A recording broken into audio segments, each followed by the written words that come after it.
Magandang araw mga kaibigan. Pag-usapan natin ngayon ang collective action ng 5 kinasuhan ni Senator Amy tungkol sa pag-aresto kay PRRD. 2 Secretary Remulla, 2 General Marbel Entore at saka isang Ambassador Lacanilaw. Okay. Lumalabas ngayon, medyo nahihirapan sila sa pagsagot yung pag-submit ng counter affidavit.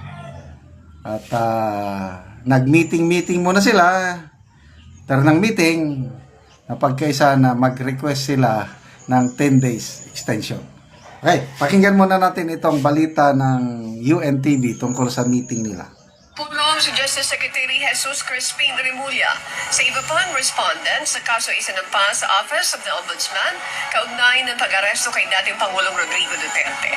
Ayon sa kalihim, ipinatawag niya ang mga ito upang makapag-usap patungkol sa legalidad ng kaso at kung paano nila ipagtatanggol ang kanilang sarili.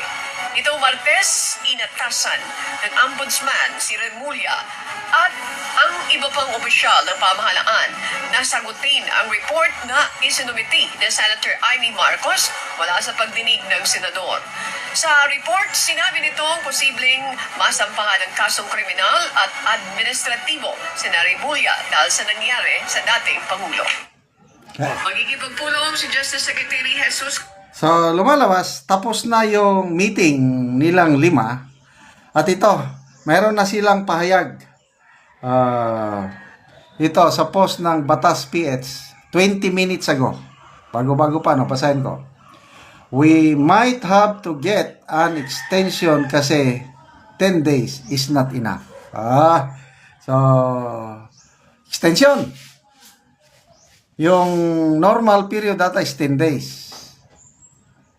So, hindi nila kayang sagutin yung 10 days. Kaya, nagre-request sila ng another 10 days.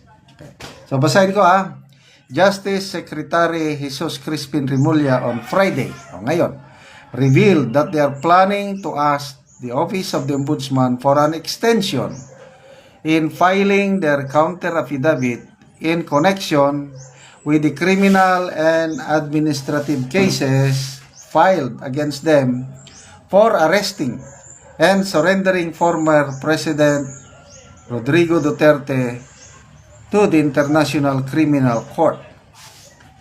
In an ambush interview, Remulla also said they will invoke the sub judice rule in their counter affidavit, saying the Supreme Court had already assumed jurisdiction over the issue as there is a pending petition for habeas corpus lodged by the Duterte siblings. Ito ang sabi ng secretary. Sub judice siya Why? It is so hard to answer something that is sub judice, wala pa ngang determination ang Supreme Court sa nangyari. In criminal procedure, sub judice refers to the legal principle that bars both parties from publicly engaging in conversation about the case currently pending in court to avoid judges from pressure and influence.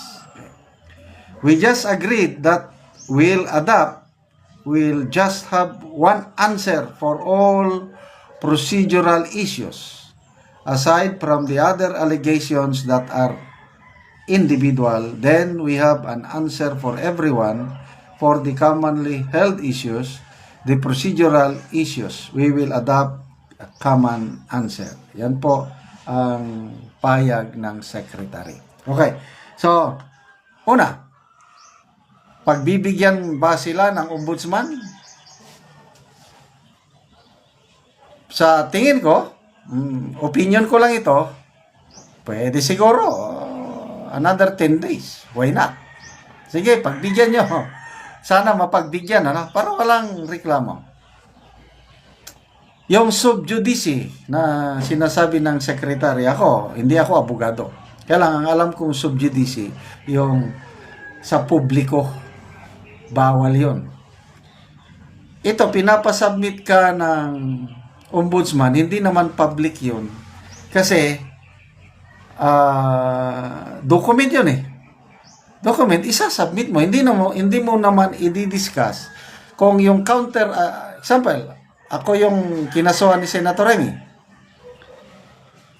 Nag-counter affidavit ko. Tapos, isinubmit ko sa ombudsman. Tapos, sinabi ko pa sa publiko, nag-explain ako, nag-press conference ako.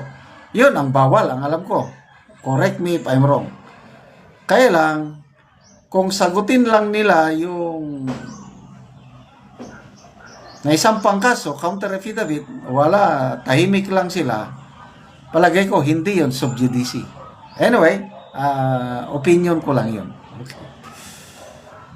Ito, maganda yung sinabi niya na may common answer sila sa procedural. Tapos yung individual issues, kanya-kanya na silang sagot. Which is correct. Now, yung sinabi niyang under na ng Supreme Court, problema yung habeas corpus petition na naisampa sa Supreme Court, tumahimik naman. Parang wala na eh. I'm sorry I have high respect sa Supreme Court. Kailan ang tagal na nun. I don't know kung aasikasuhin pa yon ng Supreme Court. Kaya ako, personal ito, opinion ko lang, nabuhayan ako ng loob dito sa ginawa ni Senator Amy at kanyang committee. Mabilis ang action nila, complete paperwork, sinubmit sa ombudsman. Pag-evaluate ng ombudsman, halos kumpleto na, yun, action kagad. Pinapasubmit ng counter affidavit. So, may nakikita akong gulong ng hustisya na gumugulong. Kasi dito, ang ombudsman parang fiscal, prosecutor. I-determine niya ngayon kung may strong basis o strong evidence. Pag determine niyang meron, o yun, ang ombudsman na magsasampa ng kaso sa Sandigan Bayan, sa kriminal. Ganon ba yun? O sa graft and corruption O, I think ang ombudsman may kapangyarihan na mag-dismiss kaagad tungkol sa administratiba. Sa criminal, yun. Yung criminal aspect, yun, lalo na si General Torre, marami siyang criminal liabilities, yung pinapaliwanag noon ni na Senator Alan Peter Cayetano, yung arbitrary detention, yun. Matatamaan siya doon, kaya yun, criminal aspect yun. So, administrative naman, yung pwede silang ma-dismiss from the service, depende sa determination ng ombudsman. Kaya, salamat sa ombudsman, salamat kay Senator Amy Marcos,